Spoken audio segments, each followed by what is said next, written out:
Welcome to Web-Minded Computer Institute.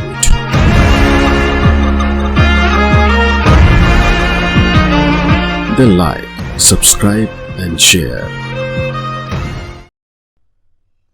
आइए इस session में बात करते हैं कंप्यूटर हार्डवेयर और सॉफ्टवेयर के बारे में। ये एक ओवरव्यू सेशन में पिछली बार दे चुका हूँ, लेकिन अब की बार बारी बारी से हर एक पार्ट को अच्छी तरह से समझते हैं। तो सबसे पहले बात करते हैं, कंप्यूटर में दो पार्ट रहते हैं, कंप्यूटर सॉफ्टवेयर और हार्डवेयर। इस सेशन में हम कंप्यूटर हार्डवेयर की बात करने वाले हैं। कंप्यूटर हार्डवेयर वे इक्विपमेंट्स या वे पार्ट्स हैं जिनको आप सॉफ्टवेयर की मदद से चला सकते हैं। यानी कि आप कोई कमांड दें सॉफ्टवेयर के साथ, तो वो कंप्यूटर हार्डवेयर के साथ मिलकर आपके उस आदेश को पूरा करता है। जितने भी कंप्यूटर हार्डवेयर होते हैं सबका अपना अपना कार्य रहता है, सभी इलेक्ट्रॉनिक पार्ट हैं। बारी बारी से देखते हैं ये कौन कौन से पार्ट्स हैं। सबसे पहले सबसे important part CPU, central processing unit. CPU computer का एक इंपॉर्टेंट पार्ट होता है। सीपीयू का पूरा नाम सेंट्रल प्रोसेसिंग यूनिट है, जिसे प्रोसेसर या सीपीयू भी कहा जाता है। यह कंप्यूटर का दिमाग भी कहलाता है। आप कोई भी कैलकुलेशंस करना चाहते हैं, कोई भी वर्कआउट करना चाहते हैं, कंप्यूटर में कुछ भी इंस्ट्रक्शन देना चाहते हैं, असल में वो सीपीयू के पास ही जाएगी। सभी इनपुट डिवाइसेस अपनी कमांड सीपीयू के पास भेजती हैं, सीपीयू उन पे प्रोसेस करता है और फाइनली सीपीयू उन्हें आगे आउटपुट डिवाइसेस पे भेजता है। यहाँ मैंने सबसे पहले नंबर पे कैबिनेट का फोटो लगाया है। ये जो प्लास्टिक केसिंग आप देखते हैं इसे कैबिनेट कहते हैं। मोस्टली हम नॉर्मल बातचीत में इसे ही सीपीयू कह देते हैं, पर एग्जैक्टली सीपीयू एक चिप है जो आपके कंप्यूटर के अंदर लगी हुई है और वो सीपीयू कुछ इस तरह का दिखाई देता है। मुख्यतः बहुत सारी कंपनियां इसे बनाती हैं, इंटेल या एएमडी, बहुत सारी कंपनियां इसे बनाती हैं। और ये जो सीपीयूज रहते हैं मुख्यतः कंप्यूटर के सभी कार्यों को कंट्रोल करने का काम करते हैं। अगर हम बात करें सीपीयू तक अपनी कमांड पहुंचाने की, तो उसके लिए हमें इनपुट डिवाइसेस का इस्तेमाल करना पड़ता है। इनपुट डिवाइसेस के साथ हम अपनी बात को कंप्यूटर तक पहुंचा सकते हैं।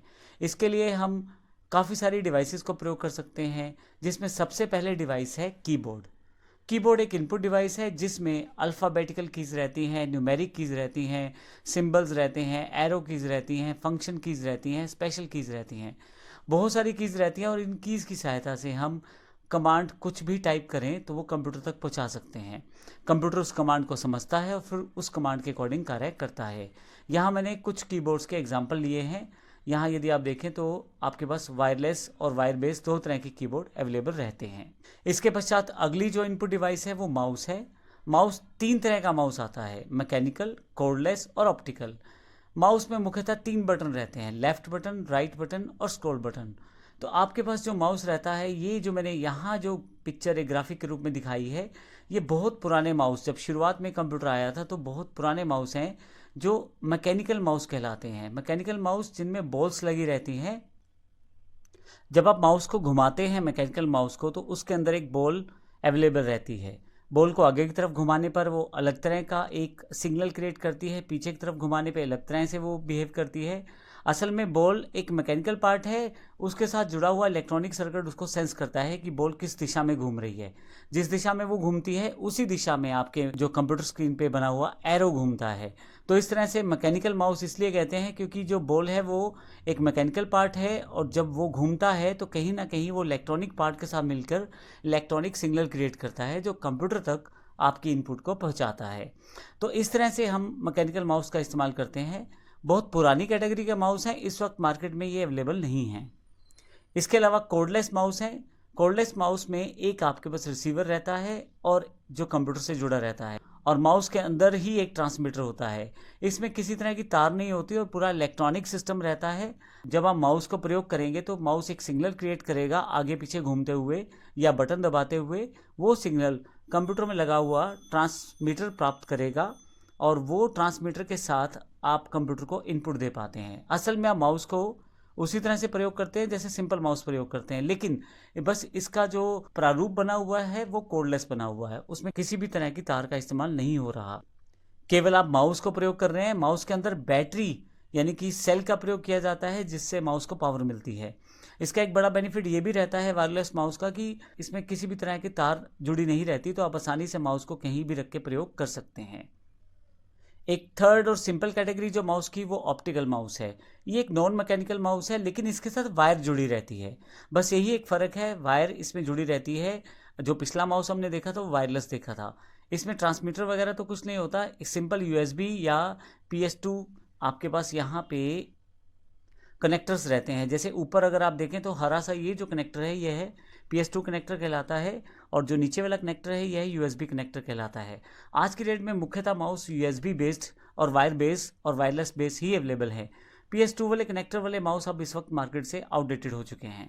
और USB माउस का सबसे बड़ा बेनिफिट ये रहता है, आप इसे कहीं भी इनपुट कर सकते हैं, जबकि PS2 वाले माउस में एक पर्टिकुलर एक डेडिकेटेड स्लॉट होता था PS2 का, वो लगाते थे जब हम, तभी ये माउस कार्य करता था। ऑप्टिकल माउस में एक छोटा सा लेंस अंदर की तरफ रहता है, जब आप माउस घुमाते हैं तो लाइट जलती है, और इसके साथ साथ आपके ऑब्जेक्ट की स्पीड और डिस्टेंस के आधार पे वो लाइट कुछ सिग्नल्स कंप्यूटर को भेजती है, जिससे कंप्यूटर को इनपुट प्राप्त होती है। इसके अलावा काफ़ी सारी इनपुट डिवाइसेस और हैं, जिनमें जॉयस्टिक असल में एक वीडियो गेम खेलने के लिए प्रयोग किया जाने वाले रिमोट को भी जॉयस्टिक कहते हैं हम। आप जो सिग्नल आप उसे देंगे कंप्यूटर उसे एक्सेप्ट करेगा, और उस तरह के सॉफ्टवेयर जो उससे जुड़ा हुआ है वहाँ पे उस तरह से परफॉर्म करेगा। इसी तरह से एक स्कैनर इनपुट डिवाइस है। जब आप कंप्यूटर में किसी पेज को या किसी रिटर्न मटेरियल को या किसी शेप को स्कैन कर दें तो उसका एक इमेज बनकर कंप्यूटर में आ जाता है, और इसके लिए कोई इन्फॉर्मेशन टाइप नहीं करनी पड़ती, बल्कि स्कैन करना पड़ता है। आजकल ऐसे एडवांस सॉफ्टवेयर्स हैं, अगर आप किसी बनी बनाई या पहले से प्रिंटेड बुक को रखें या पेज को रखें तो उस पर जो लिखा हुआ है वो टेक्सचुअल मोड में कन्वर्ट होके आपके MS वर्ड की फाइल तक में आ जाएगा। इस तरह के सॉफ्टवेयर्स अवेलेबल हैं।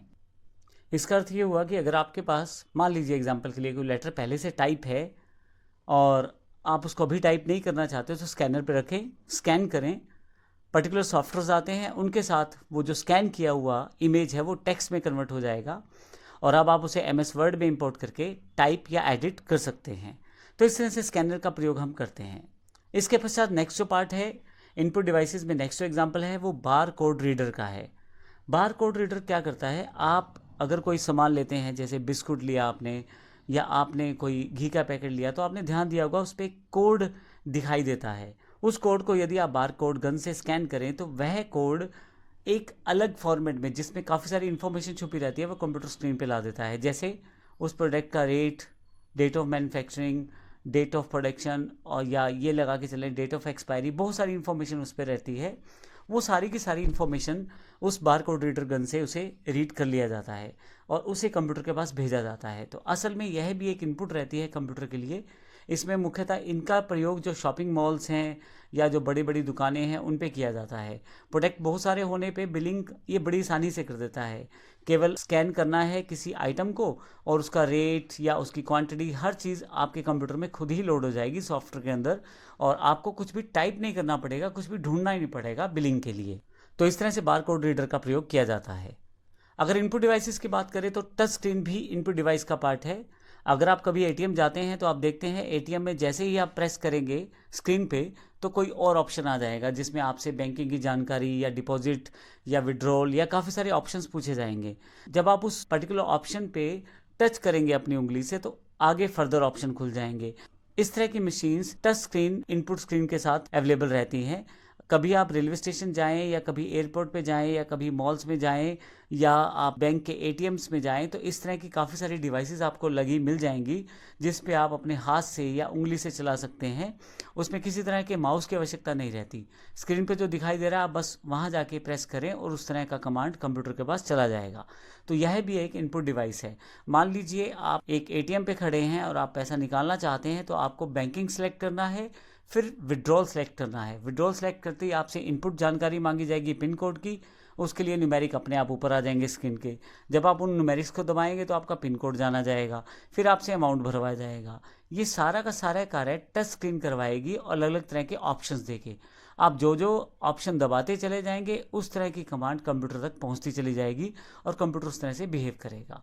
तो यह एक हमारा टच स्क्रीन इनपुट डिवाइस का एक एग्जाम्पल है। तो इस सेशन में हमने कंप्यूटर हार्डवेयर की जानकारी ली है, CPU की जानकारी ली है और हमने इनपुट डिवाइसेस की जानकारी ली है। अगले सेक्शन में हम आउटपुट डिवाइसेस की जानकारी लेंगे। धन्यवाद।